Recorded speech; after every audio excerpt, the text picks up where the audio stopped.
The Mossad's feats have inspired movies, books, and TV shows. They've assassinated terrorists, rescued hostages, and hunted Nazis. Some lived deep undercover for years. Others have donned outrageous costumes while behind enemy lines.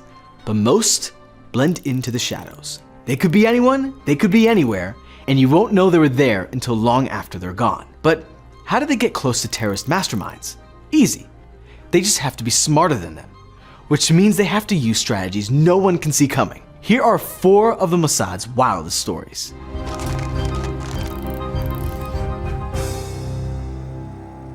Since its very first day as a state, Israel has been dealing with, shall we say, unfriendly neighbors. And thanks to a generous donor, those neighbors have gotten pretty sophisticated over the past few decades, which means that the Mossad has had to get very creative. Ever hear the expression, the fish rots from the head? Well, I don't know if that's true of fish specifically, but it's a good summary of the Mossad's strategy. In this analogy, the fish is a terrorist group which gets its orders from the higher-ups, the fish's head. So the best way to disable a group is to pick off its leaders. But how do you do that? Well, you can go to war, which is bloody and expensive. Or you can use a small, highly trained force that targets leaders, and only leaders, in order to minimize any civilian casualties. Fake passports, elaborate disguises, and a very real assassination of a top commander of the Palestinian organization Hamas. But you don't get to the top of a terrorist organization if you don't have at least a few brain cells. Smart terrorists are always looking over their shoulders. They don't trust anybody outside of their tight inner circle, so they're hard to spy on. They don't use social media or traceable phones, so they're hard to watch remotely. They might not even sleep in the same bed every night. How can a secret agent from an enemy country get to a guy like that? Well, here are 4 different ways. 1972 was a big year for the Olympics. The games were returning to Germany for the first time since 1936.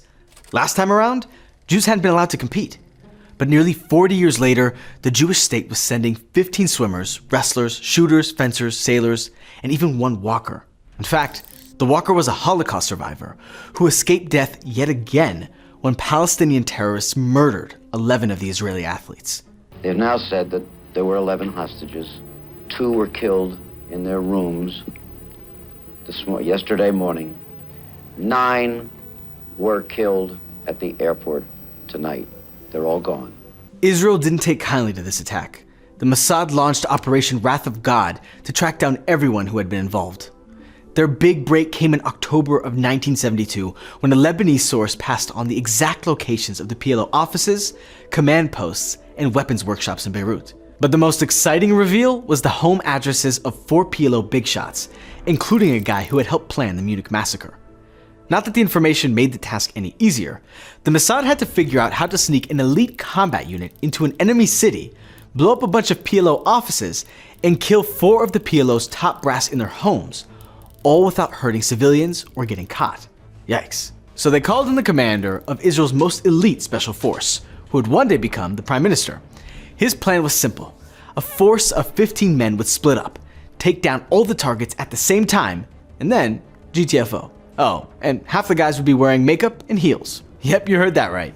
In 1970s Beirut, muscular hairy dudes usually didn't travel in a pack at 11 p.m. But in the so-called Paris of the Middle East, a bunch of couples going out to a party barely merited a second glance. They prepped for months. And then, on a spring night in 1973, Israel's most elite commandos made their way to Beirut by boat, decked out in their cutest outfits. Lebanon was an enemy state, so none of the guys had ever been there before. But thanks to their excellent intelligence, they were able to find their targets quickly. The PLO targets were dead in minutes. It all seemed to be going smoothly until a stray bullet hit a car horn and woke up the entire street. But the Lebanese police, who I assume thought they were responding to a robbery, were no match for the commando units. The firefight was over quickly, and all the commandos made it back to the boat in time. Things weren't going as well on the other side of town. 3 commandos were shot as soon as they were spotted approaching the PLO headquarters, but their commander refused to abandon the mission. The remaining soldiers attached explosives to the building, and they all rushed back to the meeting point. From their rubber boat, they watched the building collapse, sending up a massive column of smoke. They later learned that 35 members of the Popular Front for the Liberation of Palestine had been inside. The PFLP was behind multiple hijackings, bombings, and murders, including a massacre that killed 17 Puerto Rican tourists. The next day, the entire government of Lebanon tendered its resignation. Meanwhile, Arab states across the region grappled with their new reality. Israel was dead serious about justice, and the Jewish state could strike anywhere at any time. But not every mission requires an elite strike force in fancy outfits. Sometimes to catch a killer, you gotta be a little more subtle. And that means that you need an unorthodox approach. Which brings us to... The fashion of 1977 may have been goofy as hell, but the situation in Israel was dead serious. Israelis were up to their ears in terrorism. Some of the worst attacks came from the Popular Front for the Liberation of Palestine. Yep, same clowns from our previous story. The MOSAD may have taken down 35 members in 1973, but they kept their eye on the prize. Co-founder Wadi Haddad, who had been expelled from his own organization for being too radical. Haddad was a doctor who had chosen to devote his life to hurting people rather than to healing them. He moonlighted as a KGB agent taking care of Soviet defectors and other people that the Kremlin didn't like. But his real love was masterminding terror attacks against Israelis. The more intense, the better. But Haddad was not an easy guy to get close to. For one, he lived deep in the enemy territory of Beirut, and his wife and kids never seemed to leave his side. The few times they weren't around, Haddad got insanely lucky, surviving a bombing and an RPG through his window. Conventional means weren't going to work with this guy. The MOSAD needed to get creative. So a team of Israeli scientists developed a slow-acting, untraceable poison that would take months to actually eliminate him. And the best way to get it to build up in his body? Put it in his toothpaste. One of Haddad's henchmen, or maybe henchwomen, was secretly working for the MOSAD. To this day, all we know about this double agent is their code name, Sadness. Part super spy, part frontman for an emo band. All Sadness had to do was replace Haddad's toothpaste with an identical tube and let the poison do its job. Haddad must have kept his teeth sparkling clean. For months, he lost weight, then hair, then blood. But no doctor could explain why. I think there were other factors at play here. What do you mean? His team even reached out to the East German secret police, the Stasi, for help. No luck. Haddad died in an East German hospital at the age of 49. The official story was that he died of cancer, but behind the scenes, his colleagues and doctors were sure he'd been poisoned. They just had no way to prove it. This was a low-signature assassination, which meant that it was hard to trace or prove. But not every MOSAD operation is this clean, pun intended. Which brings us to another explosive mission. Remember the early days of cell phones? No, me neither. But back in the 90s, few people thought about the fact that with the right technology, anyone could trace or tap your phone. Yahya Ayash wasn't everyone. The young Hamas commander was a brilliant electrical engineer who had once dreamed of earning a master's abroad. Instead, he joined Hamas, using his expertise to construct suicide bombs that murdered 90 Israelis and wounded countless more. There was no question about it. The engineer had to go. But Ayash was crafty, switching up both his phone and his bed constantly. He didn't seem to have a social life, engineers, am I right? And he was paranoid as all get out, so it was impossible to sneak an agent into his inner circle, until the MOSAD learned that he spent a lot of time with his childhood friend. Every time he visited, he'd use his friend's phone to chat with associates, by which I mean fellow Hamas guys and their friends in Iran. Ayash's friend was loyal to a fault, but the friend's uncle? Turned out he could be bribed with a nice benefits package that included a new life in the United States. All he had to do was give Ayash a tiny new cell phone. MOSAD told him there was a transmitter inside for phone tapping purposes, but that was a lie. They didn't need to listen to Ayash's heart-to-hearts with his dad, they needed to get rid of him.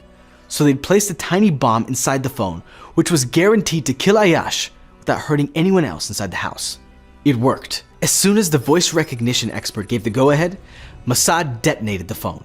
The line went dead, and so was the man who had murdered so many Israelis. It was another successful mission, though perhaps one that should have come much earlier, before Ayash ruined so many lives. This was a relatively old-school operation.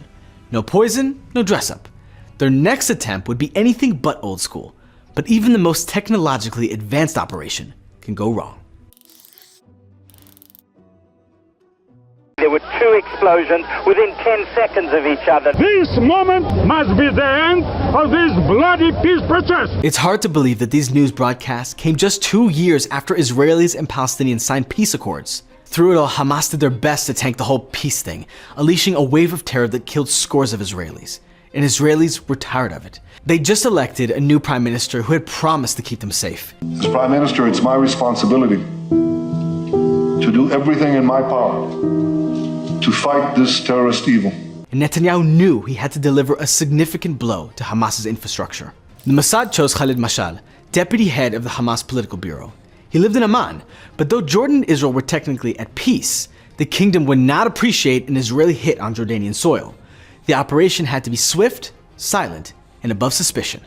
Mashal had to look like he died of natural causes. So the Mossad turned once again to their team of scientists, who suggested levofentanyl to get the job done. Yes, that fentanyl. But here's the really crazy part. Instead of just sticking a needle in his arm and running away, the Mossad would use an ultrasound device to administer the poison. Don't ask me how that works, because I don't understand this level of magic. What sorcery is this? But apparently, all the guy would feel was a puff of air and something kind of wet. When he turned around to yell at whoever had just sprayed him, all he'd see was two bumbling tourists holding an exploded can of soda and apologizing. Sounds genius, right? And it might have been, if the agents were completely prepared. But they weren't. Their cover stories were weak, and they hadn't practiced for every scenario, like, for example, what to do if Mashal's daughter was with him. See, every morning Mashal got into a car with his kids. First, he'd get dropped off at work. And by work, I mean the HQ of a terrorist organization where he'd planned the best ways to murder people. Then, the driver would take the kids to school. Mossad knew the kids would be in the car when Mashal got dropped off. What they didn't bargain on was his daughter running out of the car to give her dad one last hug. The driver jumped out of the car to chase her, which put him in the perfect position to see a guy standing behind his boss with his arms raised. Of course, the driver had no idea that the agent was wearing an ultrasound device filled with poison. I mean, that's not exactly the first thought I would have when I would see someone suspicious, either. He thought the guy had a knife, so he shouted, "Khalid." Khalid turned around. The agent panicked and sprayed him in the ear. Khalid looked at the agents looked at him, and then they ran like hell. They didn't even get to do their trick with the soda, which apparently they'd practiced constantly, annoying everyone around them. But things got even worse when another Hamas operative happened to see the agent sprinting down the street. They could have just knocked him out and ran away, but instead, they beat the living daylights out of him, giving another Palestinian operative time to walk by and march them straight to a local police station where they pretended to be Canadian tourists. But they couldn't fool the Canadian Council. The jig was up. Hamas had already put out a statement saying that Israel and Jordan were in bed together, and the country's 2 million Palestinians would not be happy if they learned that the king just let the Israelis go. If he wanted to hold on to his crown, he'd have no choice but to publicly execute the 2 agents. Plus, the other 6 accomplices holed up in the Israeli embassy. من التأكيد على أنه هكذا أساليب لا يمكن أن تقبل. So now Israel had a choice. A really, really crappy choice. They could let Mashal die, knowing they'd be condemning 8 Mossad agents to a horrible public death, or they could hand over the antidote and look really, really stupid. They chose to look stupid. Mashal lived. All the agents came home safely, and so did hundreds of Palestinian prisoners, who Israel was forced to release as a way to say, oops, sorry. As of 2024, by the way, Mashal is still alive and well in Qatar. Yeah.